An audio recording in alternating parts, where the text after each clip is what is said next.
All right. I know Josh is talking, but I think we have a little bit of a technical difficulty. I can't hear him, but hello, everybody. Well, that would just be the ultimate thing where I just did that intro and no one could hear me because I was on mute. Hey, buddy, All can you hear right. me now? All good. We can try it again. There we go. So no one knows I messed up my lines. Is that what you're saying? No one knows I Exactly. messed up the intro. Exactly. Okay, it's fine. It went perfectly. These are called teething issues, is what that Yeah, is. yeah. This is called self-producing, is what this is called. So, how's it going, man? I'm good, man. How about yourself? I'm doing very well. I'm happy to be here. I'm happy. This is our first ever, our inaugural, our initial, our maiden flight into the internet verse, where we get to sit here for about 30ish minutes and talk about the Jaguars. So, welcome to week 4 of the NFL season in 2025. How you feeling? Yeah, week 4. It's been a long 3 weeks, but welcome to week 4. It has been. There's been some ups, some downs, some fun things. So, we have some structured content coming you guys' way. We're going to first start out with a recap of last week, what our personal takeaways for that, and then we'll talk about some unrelated Jag things, and then we'll also talk about the week ahead. So I'm going to go ahead and kick it over to my friend Charles, and he will get us started with some nice visual bullet points. Go ahead, sir. Yeah, yeah. So, once again, I'm Charles. Thanks for everybody who decided to watch us, decided to watch some two crazy guys talk about their favorite team, the Jags. Go Jags. So, first up, so far, I mean, coming up on week 4, the first 3 weeks, I think we can all say the defense is absolutely legit, hands down. You know, the coaching staff, everybody on the coaching staff, stand up, take a bow. You guys did it. We're in there. We're in there. Thank you.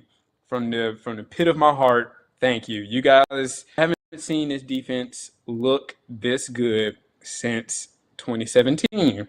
And, you know, 2017 was a good year all the way until they ruled Miles Jack down.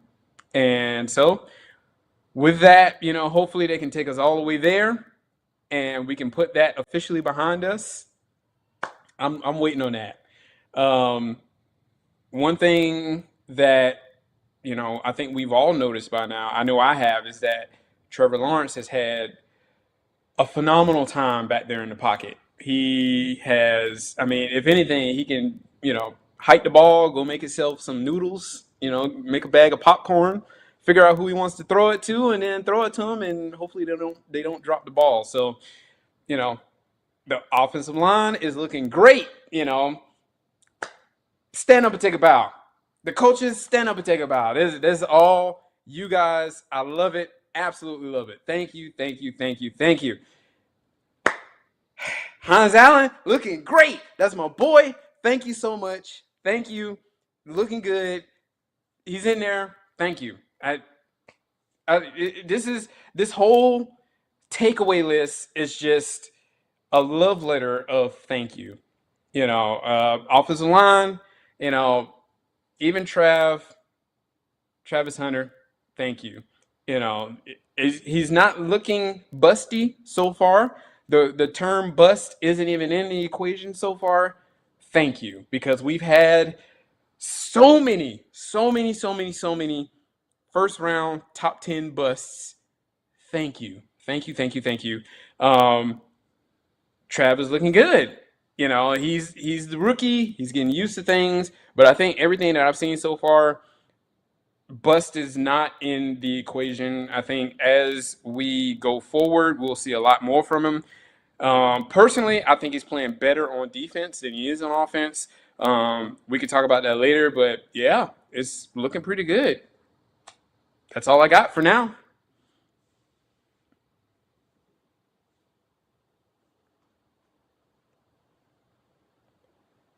And Josh, I think you can go ahead and unmute yourself again. There we Ah, this is why I need a producer. go. Yeah, we agree on a lot of those points, and I want to chime in on a couple of those things. Um, like you and I were discussing offline, and I'll actually bring bring this up. Like one of the big things that you were talking about is this stat right here, where we are leading the league, unfortunately, in drops, and so a lot of the stuff, and I'll get into this a little bit when I do my points. A lot of the stuff that we're aiming frustration at the offense for, we always want to blame that quarterback. We always want to like put it on him, but it's not really him. It's, like we have, you know, Thomas, I'm terrible. Brian Thomas Jr. You know, everyone's looking at him trying to figure out what's going on, and I don't know if we have an answer for that yet. But the one of the reasons that he had a late breakout last season is he was fifth on the depth chart. So like he had to kind of wait for other Right, people to unfortunately get injured before he could step on the field. right, By the time he did that, Trevor was also injured. So he had a camaraderie. He had built a camaraderie up with Mac Jones, who they sat next to each other on the bench a lot, unfortunately. He had a breakout season. What's going on this season? Maybe it's just a time thing. It's a timing thing. Um, so that was another thing. right. Go ahead. You can kind of see. Honestly, it's interesting that you mentioned the whole their relationship because in some key, I would say some key passes that were I honestly that he should have been looking for BTJ. He ended up throwing it to De'Ami Brown or Parker Washington. And I wonder if that there's a relationship issue going on there. I especially with De'Ami Brown, like he's new, and He was he's new signed. to our Tec- team. Technically, he was signed after preseason, during preseason. Right, right. He's And for super new. him to be getting those last minute calls in the end zone, some of those passes that he unfortunately dropped or, some of those passes were really big passes, and that to me says that, Trevor's looking for him more, and two, maybe the relationship with the rest of the receivers aren't there. If he's throwing to the guy that was just signed, the guy, to me, the only person he should be throwing to most of the time that just signed is Travis Hunter because he's Travis Hunter. He's the number two overall draft pick. He's our guy. That's to me that's what that looks like. So I that there's a huge question mark there. There's an absolutely huge question mark there, and that's something that needs to be looked into. Yeah, I want to, and kind of mirroring that, like I've also, especially week one, week three, and we can talk about week two a little bit as an abnormality or not. The strange effect, like our tight end has had a lot of opportunities. He either is kind of like super heavy or super light. I think what's happening is secondaries are doubling Brian Thomas Jr. They're partially covering Hunter, and then and that's what is allowing Parker Washington, who has been here 3 seasons, I want to say. Like Yeah, three. he's not new, but he's one of those guys that's just been chipping away, and like this is kind of his first full season potentially where he is going to be that second or third guy on the field constantly. Um, so I think as far as the passing game goes, like we're not Cincinnati, who has two number one wide receivers. We're still kind of in that era that you and I both remember, where prior to like DJ Chark, where we had two guys, and Keelan Cole and I'm blanking on the other one, but like we had two mid-range guys, but they were the only ones we had, and they worked their butts off for the Jaguars, and that we that's all we had to develop. So I Right. think we're I in mean, the as far as our receiving core goes, we have the potential to have probably the most solid receiving core since what the late '90s. I feel like all of these guys, Parker Washington, Brian Thomas, Travis Hunter, De'Ami Brown, I will agree with you on the even word Tim Hill. potential. But yeah, like Yeah. I'm not gonna put anybody up on Thunder and Lightning Mountain right now, but I think we have that potential. Gabe Davis was supposed to do part of that for us, and we all see what he didn't do and how quickly he left. But getting Right. that 1-2, I don't think that from a GM standpoint or a scouting standpoint, we have actually looked for the two complementary types of wide receivers. We've just been trying to get good people, as many as we can. And so like I think we can build that structure of a guy going across the middle versus like Keenan used to do versus a guy streaking down the sideline like Jimmy used to do. So I think we can Right. build Right. that. Right. And honestly, I feel like that's what they're trying to do. With this coaching staff, bless their heart, they've inherited something, from the last, honestly, not even the last one regime, but I believe like the last three regimes. So, they've inherited that, and I think so far they've done a great job with that, and bringing Travis Hunter into the mix, and we've seen flashes of what he can do. As far as I'm concerned, Travis Hunter is not an X position receiver, so he's not the Jimmy Smith. Mm-hmm. And honestly, he's not even a Keenan McCarter. He's a slot guy, and I would use him like that, which is what they have been. They've run short passes to him. Everything that's gone to him so far has been 10 yards or less, I believe, so far, with a few going past 10 yards, but we can see what they're trying to do with him. And Give him the Zay Jones route tree. Just give him the Zay Jones right, route tree, because Trevor right, was super right, comfortable with Zay, inexplicably from day one. But yeah, just give Travis Hunter like that style. But I think right. this coaching staff is finally the people that are going to look at those type of attributes as far as skill sets and then what they want to be personality wise on the field and match that up with the game plan. I'm going to use Travis Hunter as a two-way player to transition to one of our next points, which is the defense. And I saw this stat, and we're stealing a lot of these graphics from social media, so sorry. I saw this stat, and it blew my mind.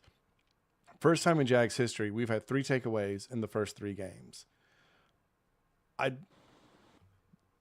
2017, we had a killer defense. We had an amazing Yeah, secondary. And the fact that it didn't happen then with those ball hawks. I do think that there is also some fun similarities between 2017 and now. Um, we have a second year guy that we got from Florida State, just like we did in 2017. absolutely. We instead of getting free agency, other cornerbacks and safeties, we have developed our own. You know, some of the other guys back there. We did just trade for a safety off a practice squad, but I think we're finally getting that blanket to where, if you look, I remember interviews from 2017, beginning of 2018, where Church and Jalen were saying the reason we're so good is we don't have to look over our shoulder. We know the Right, safeties are going to take care of it. We know that the nickel slot corner is going to take care of his job. I get to go one on one, and all I have to focus on is that guy. We don't have to do right. zone if we don't want to. And I think talent wise, we're getting back there. I don't want to bring in kind of my bullet points as well, and we kind of just covered the first one. My second one, to echo what you were saying in your opening statement, our O line, like Travis can say hike, walk to the hash mark, wave at his kid, and then decide to throw the ball and it's not just the first quarter. It was happening in the third quarter, in the fourth quarter. It's crazy It what looks this good. O line. I know this is our inaugural episode, so YouTube has never heard me say this, but you have heard me say this many times. If Cam Robinson is your best offensive lineman, you do not have a good offensive line. Cam Robinson is gone. Sheriff retired randomly in preseason, which kind of upset me, but we have a good line. And We're getting our money's worth out of Anton Harrison. and well, with the exception of when we try to run the ball Sunday, they're doing their job very well. And it's the first time I think we've had a very good pass protect in years. So kudos to those guys. They're whatever they're putting in the Kool-Aid, it's working. Um, Again, run blocking would love to see that improve. I would love for Sunday against San Francisco just to be a run fest, just an old Absolutely. school hand the ball off and whoever's running back gets to 300 first wins the game type thing. Um, One of my other takeaways is that coaching staff I'm sorry guys, like I saw that Duval and I judged Liam Cohen right then and there as to not be the guy. I Let's set the tone, right? horribly misjudged this man because if you watch those post game locker room, jam fest on the two wins we've had, I want to go put on pads and hit someone for this man. Like, what is going? Like, this is not Doug Peterson. This is definitely not Urban Meyer. This is definitely not the Doug before him. Like, this dude is fired up. Del Rio was never even that, and he was a player's coach. I think this is the first really fiery modern day coach we've had in forever, if we've ever had one at all. Absolutely. Coughlin was old He's our school. Josh Daniels, man. Yeah, he Really. is. I mean, but effective. Like he is so good at what he's doing. And like I said, like kudos to him. And which, again, to my next point, if you're reading ahead, kind of makes me upset because this is a lot of the pundits on the cable news said it all preseason long, all off season. This is a make or break for Trevor. Trevor got his money. Last off season, Trevor's making second, third, whatever. He's making 55-ish million a year on average. Yeah. And to watch him, I was talking with another person this morning, and he used the term wet blanket it. Like he puts it on himself, and that's not something that can get verbalized that well to the media so the fans understand it. But he puts it on himself when he throws to Brian Thomas Jr. and he drops the ball, and then he throws to Parker Washington and he drops the ball. Trevor's not blaming them. He's blaming himself that he's not putting it in the right position. So the next throw is a crazy interception. He puts that on himself. They go back out there. Right. The next throw is another drop. Right. Like, and I think at this point that fiery Cohen needs to get in his face and like kind of like, A, it's not your fault. B, we need your head in the game. We need Trevor Lawrence of Wild Card Weekend, of 2022. We need that guy every year. We need the guy that has ice in his veins and doesn't take it personally. And we need that going forward. That's what's going to get us there. Domingo. Well, I think we all saw. Oh, sorry, go ahead. Oh, did you just say a name? You say Domingo Domingo? has entered the chat. Our What's up, very man? good friend who lives out in San Francisco. We'll get to you in a minute, sir, Mr. 49ers Yes, by sir. 17. So, Yeah, go ahead. but with that, you mentioned the throws and Trevor holding himself accountable, and I definitely get that. But I think we all saw the replay of Coach Cohen yelling from the sideline to I texted throw it you at his body. immediately after that happened. I did Absolutely. not like that You know, interaction at all. and but he waved them off. He did the whole and he waved them off. But the very next throw, what did he do? He hit him in his body and he dropped it. Yeah. He did, he put the ball exactly where he was supposed to. He put the ball exactly where he was asked to, and he dropped it. And it's stuff like that, that ruins a good person. If that were me and I did the exact same thing, I would have some choice words for everybody in the huddle. Yeah. because you're professionals. You can't be doing that. You Yeah, can't be like doing that. they are the top at what they do. I Right. will say this, and that again, I texted you immediately, and I think I texted you like an hour or two later. In his press conference Monday, Coach Cohen was like, "We talked on the plane. We talked. We've already spoken. Since then, we are on the same page. There is no story here, which is what coaches are going to do. They're going to deflect. But Right. I truly believe that they did sit down and they talked about it and they figured it out. And it's like it's the way he handles the emotions of the game versus the way Trevor handles the emotions of the game. And one of those is, that's the eternal coach. You hit him here, and then Right. Trevor's like, "I got it. Just stay over there, man. You know, give me one Right. more shot." So Right. yeah, like Yeah. it's I think everybody read too much into the I did. whole get out of here. I Yeah. absolutely did, Yeah. man. Like I'm one of those people that read too much into it. Um, Yeah. I so get it. I get it. I get it. As a diehard Jags fan, I read too much into it the first time as well. But then again, everybody was dropping balls all games, and with a 12% drop rate, yeah, I'll be exactly. waving off people too. It's So, I'm yeah, that's what I said. At the beginning, like we want. It's easy to point the blame at Trevor, but it's not necessarily Trevor. I will right. say this. Because I think I might have texted you this when he did his run. I'm like, that's the first time we've seen him run, since he got hit. But Right. that's also because he missed every game after he got hit. So I mean, Right. but yeah, like I want to see Trevor run a little bit more. I think that is a part of his game. That is a part of his Absolutely. game. It's not. No one expects him to be Lamar Jackson or Josh Allen, but it's a thing he Yeah. did in college. It's a thing he's done in the past. Just get Yeah. out there And and it's a run a good little bit. ace to have up your sleeve. It It's a good is. ace to have up your sleeve in the NFL, especially in today's NFL when you're Yeah. kind of expected to run And and, again, but you're a good passer first.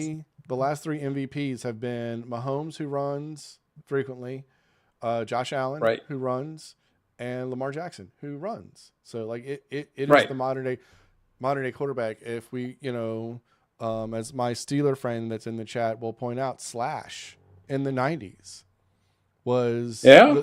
the first new era quarterback, and then Dante McNabb was they crowned him that, and Mike Vick they crowned him that as well.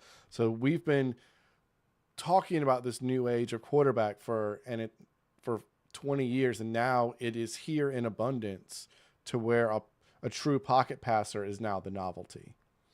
So, Absolutely. Absolutely.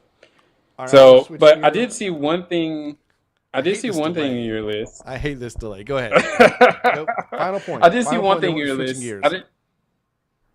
Was that Final final point, and point? then Okay. final point, and then we're switching gears. So I saw it on your list. You didn't acknowledge it, but the ETN trade. The ETN trade. I've seen 3 articles since that gap week between preseason and regular season. The first one was Hmm. ETN and Tank would not last the season. They would both get traded. Tank obviously got traded after week one. ETN, especially after last week's not great. We have two rookies Hmm. sitting behind this guy. There's a reason they brought 4 running backs into the running back room and took up a roster slot for all 4 of them. Didn't put one Yeah. on the practice field. They wanted them Right. on the roster. They wanted them getting reps every week. If by some miracle Travis makes it to the end of the season or makes it past trade deadline, he's not getting. Right. We're This would be his 5th year. He's a first round pick, so we got to Yeah. do the 5th year option without actually resigning him. At best, he gets a Right. franchise tag. But he's probably, Yeah. unfortunately, we're It's gonna be a breaking it, up Trevor and his best friend at the end of the dude. season.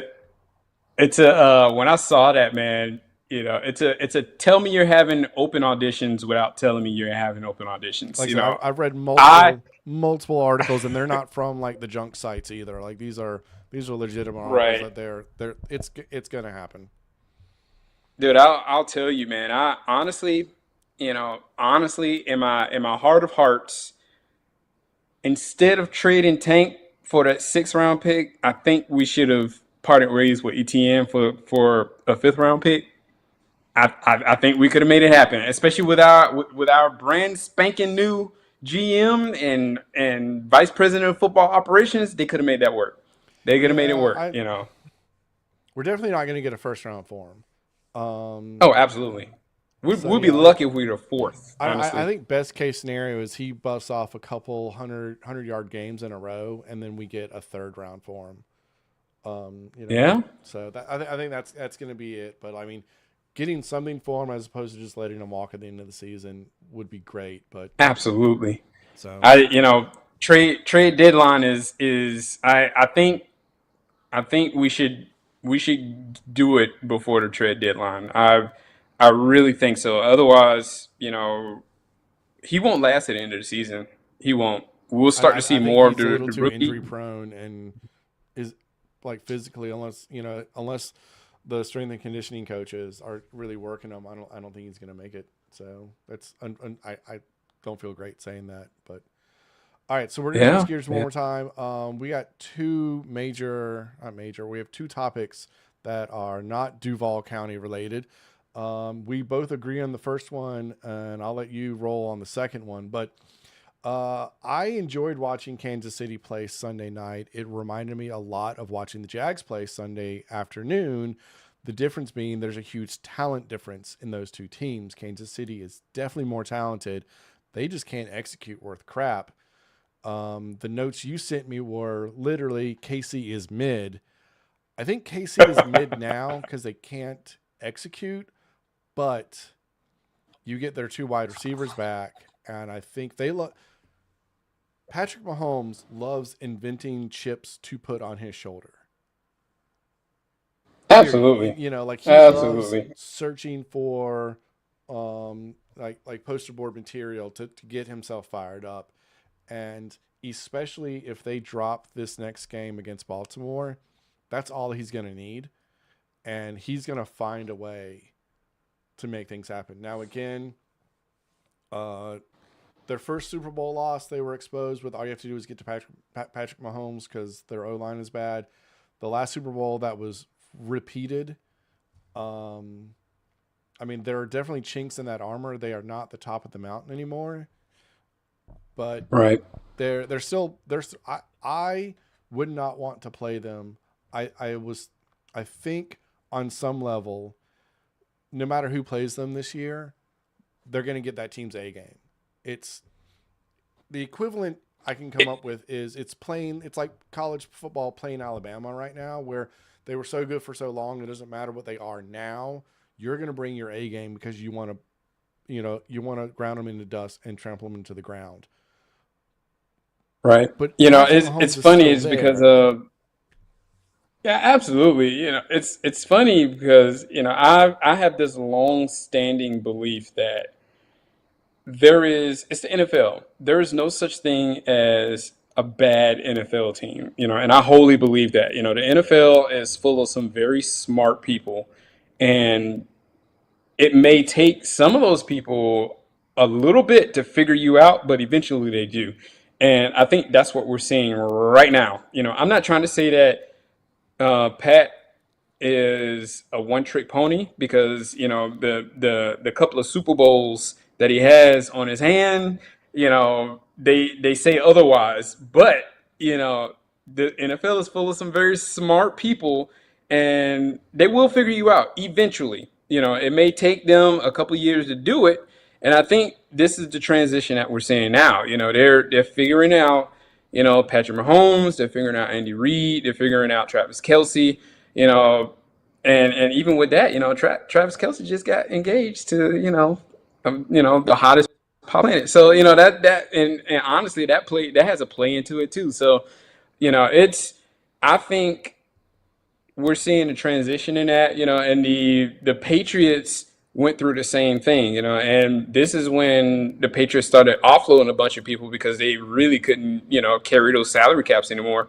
But, right now we're seeing a bunch of people start to catch up to the Kansas City Chiefs. And they're getting exposed. Yeah, I can't put it any other way. They're starting to get exposed. And that's not necessarily a bad thing to the Kansas City Chiefs. It's more of a positive speak to the rest of the league because this is what we're supposed to see. This is natural progression of the NFL. It's the premier football league of American football. So, if they weren't catching up to the Chiefs, if they never caught up to the Patriots, then what are these people even getting paid to do, at this point? So, you know, I think they got his number, and unless, Patrick Mahomes just decides to change up his play style completely, which he's obviously not going to do because he's Patrick Mahomes and he's getting guaranteed $210 million to play as Patrick Mahomes. you know, we're gonna see we're gonna see a bunch of the same going through. But like you said, one of these teams is gonna get classic Chiefs Yeah. because at the end of the day, they will have some sunlight at the end of that tunnel. But I think the days of old have come and gone So as far as I've the got Chiefs are concerned. two quick points to counteract that a little bit. I'm not saying that he's Brady, but Brady did an amazing job of making mediocre wide receivers superstars. Brady Oh, made absolutely, absolutely, when they ran out of cap space and just had second year wide receivers, Brady made wide receivers better. The second thing is I was absolutely. watching the Pat McAfee show and they put up a graphic and it was a list of like 4 or 5 different quarterbacks and they were talking about Daniel Jones at Indianapolis, and how he's only making $16 million. Patrick Mahomes, you know what Patrick Mahomes makes on average per year on the contract he's under right now? 25. I don't know per year, but I know it's guaranteed 210. 25. 20, Whoo, 20, hot doggy. 25. That is half of what everyone who got re-signed in the last 2 years is getting. Patrick Mahomes is Yeah, doing what Tom Brady did, which is he gets a deal, which is a big deal, and then 2 years later he goes restructure it, extend it till the end of time, and go get me an O line or go get me Hollywood Brown or go get me like all of these other things. Pay our defensive linemen so I don't have to score 40 points a game. Um, so absolutely, so so absolutely. so that's When that's he, everybody thought he was crazy for signing a 10-year contract, but that's really the crux of it. So yeah. I do. We're kind of short on time-ish, but I want you to go ahead and talk about your final point, which was you want to talk about kickoffs? yes, dude. So I got mixed reactions from it because I do think it's a big deal because it's one. I appreciate the NFL for trying to keep it saucy, keep it spicy, a little bit, keep the spice going. But this is something that's good for the players because you don't, and this is something that the NFL has been playing with for a very long time, and the kickoff has been a very big point of players getting hurt. Man, we've all seen plenty of videos of these guys getting smashed on kick returns, and this is probably the best that I've seen of the permutation for that. But on top of that, it's good for gameplay, man. It's you know, obviously the networks are gonna, salivate at the idea of more commercial opportunities, but the game's going faster, man. You don't have to come back from a commercial to go to a touchback to go back to another commercial to eventually get to, play one of, that the next drive, So this is I like it. I like it. I like it. This is one of them things that the NFL saw from another league and went, this looks pretty good. So I like that, man. We're still working off a bunch of rules that were picked up from the XFL back in the day, man. I'm sure you remember that, but we're still working off a bunch of rules from that. And I'm glad to see the NFL not only take player safety into concern, but gameplay itself. This is a big deal for gameplay, man, and we've seen, especially even in these Jags games, man, the ball goes out of bounds, they get it back on the 35 or the 40, whichever it was, but 35. that's a nail biter, man. That makes you kind of cringe when the ball really goes out of bounds, because now in today's NFL, they'll march it right down the field and score. Not even that, they'll march it down the field for 15 yards and then kick a 50-yard, 53-yard field goal without a 70. care in the world. Right. So I mean, I'm for it, man. I'm for it. Let's run up. Let's see the scores start looking like NBA games. I'm for it. All right, we're gonna switch gears. My only comment about that is I love the XFL. Now the USFL.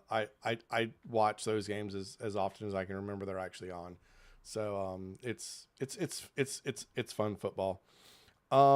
Looking ahead to next week, and if Domingo is still in the chat, we're gonna talk about you, buddy. Um, Sunday when the news broke that Bosa is out for the season, Crazy. crazy. Absolutely Like crazy. I can't like I don't like playing. I don't like trying to like establish my team as like we need to go in and we need to be dominate. Oh, like half their good guys are are out. No. I want to play the best at their best. So Bosa Hey going man, out. hey, before you do that, hey, Cincinnati almost beat us with their backup quarterback. Yep, So they almost that's did it not last a year. They thing. did do it last year. So no Bosa. San Francisco is 3-1.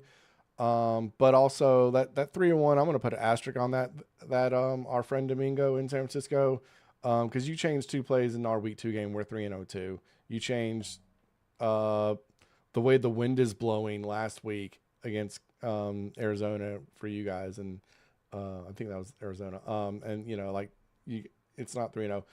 Brock is still listed as questionable as of this afternoon when I checked. I want Brock to play. It might have something to do with the fact that he is on my fantasy team, and I'd rather him start than my backup quarterback. But whatever. Well, you did beat me last week, so I beat Domingo in week 1. I lost, and then I beat you last week. So there's that.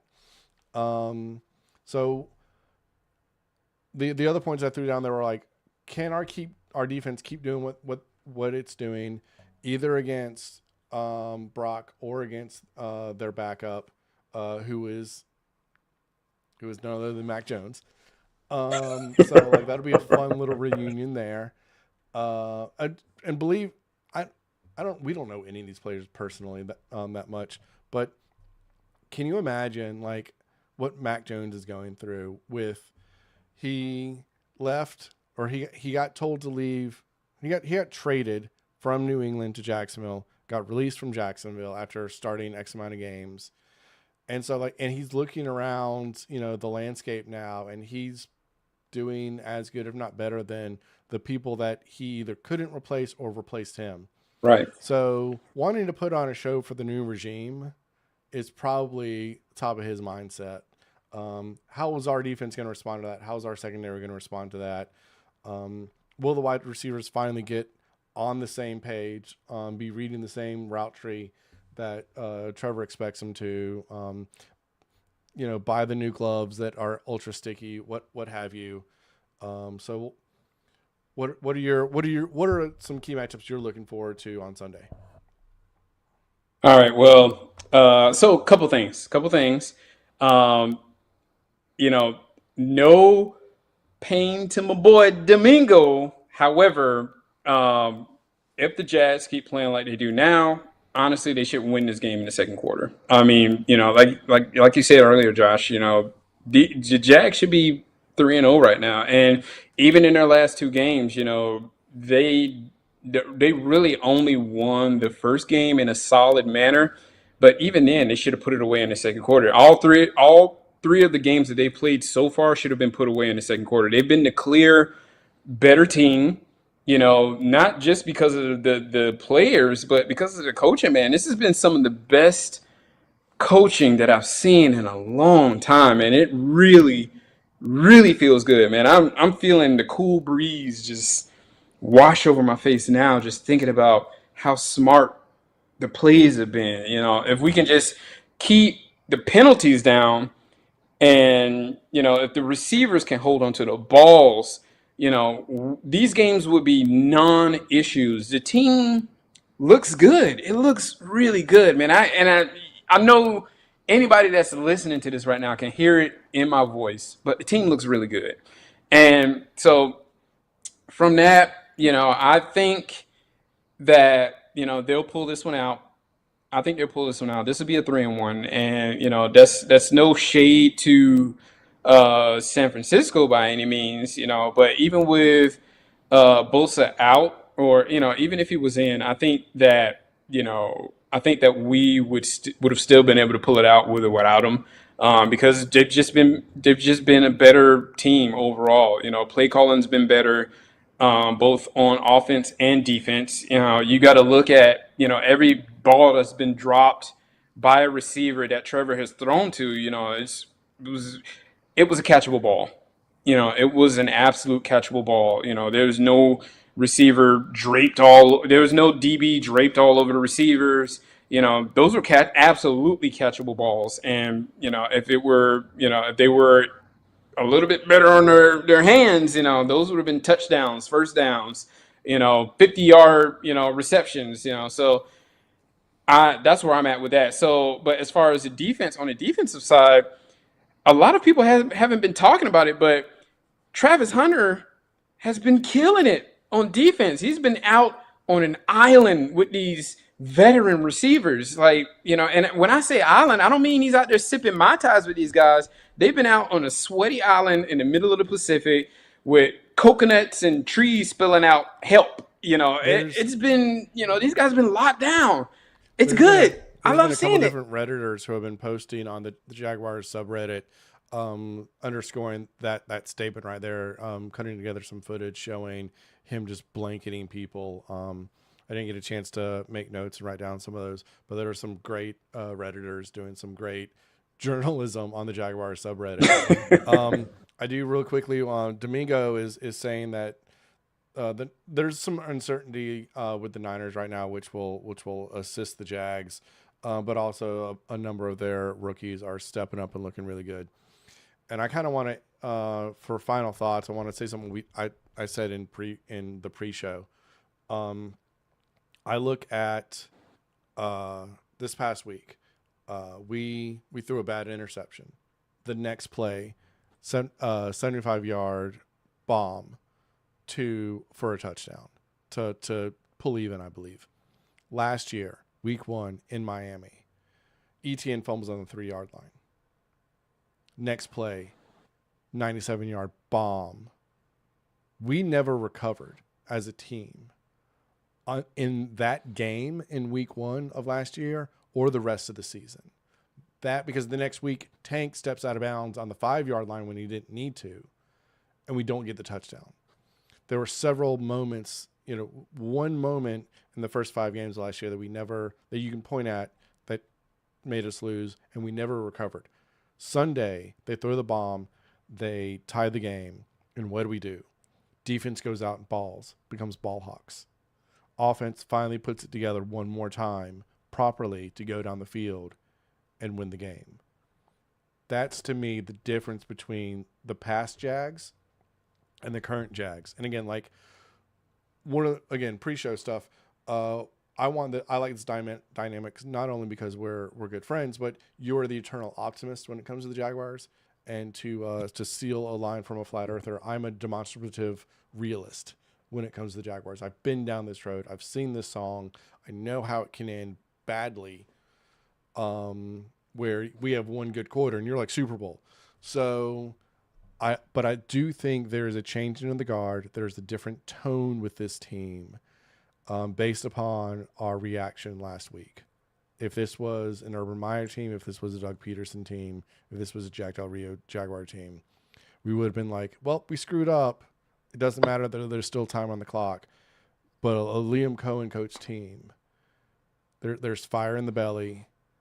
He goes over. He doesn't even have to, maybe doesn't have to get the guys because they're getting themselves riled up. They finish the fight. They win the game, and we move on. So that's the optimism I have for this team for this year. I love to see it, man. And really this entire everything from game 1 through 3 so far is can be boiled down to one word, man, and that word is coach. You can this is an absolute return on investment. So, I give Shad Khan a bad rap, man, but you know, I, because to me, Shad Khan is not a football guy. I know it. He knows it. But he's trying his best to be, and you can really see it because of the decisions that he's made over the years, the coaching decisions that he's made over the years. But this time, was absolutely the right decision. And, everything from top to bottom, with the complete office clear out, every decision that has been made since the end of last season was the right choice. And you can see that it's already paying back dividends so far. So, hats off to Shad Khan, hats off to the coaching staff, hats off to the front office. Everybody's doing well so far, man. They get it's only been 3 games, but hey, I'm here for it. We'll reconvene on week 8, but it's Well, great so far. hopefully we'll be back here this time next week. But yeah. Speaking of, I don't want to put you on the spot right now, but I will be here at this spot for the game. I will be doing my best to impersonate a color commentator and a play-by-play guy. If you guys want to join in for that, hit the subscribe button, turn on the bell to get notifications for when we go live. I'm a horrible salesperson. I've been on YouTube for 5 years now, and I still stumble over saying those things. But please, this is, again, welcome to the maiden voyage. It's been fun. We took a little bit longer than I expected us to, but that's fine. Closing thoughts, and I'm going to end us on Time flies when you're having fun. All right. All right, Mr. Griggs, I enjoyed your time. Thank you very much. And for everyone that's still watching, thank you so much for sitting through this. And here you go. There's no audio. Nope, wrong audio. No, I messed it up. Man. We'll get it next time. I do this as a professional. Where's the we'll get it audio next for time. that? Number 15. It's a good clip though, I promise. I'm so glad my boss isn't watching. Let's try that again.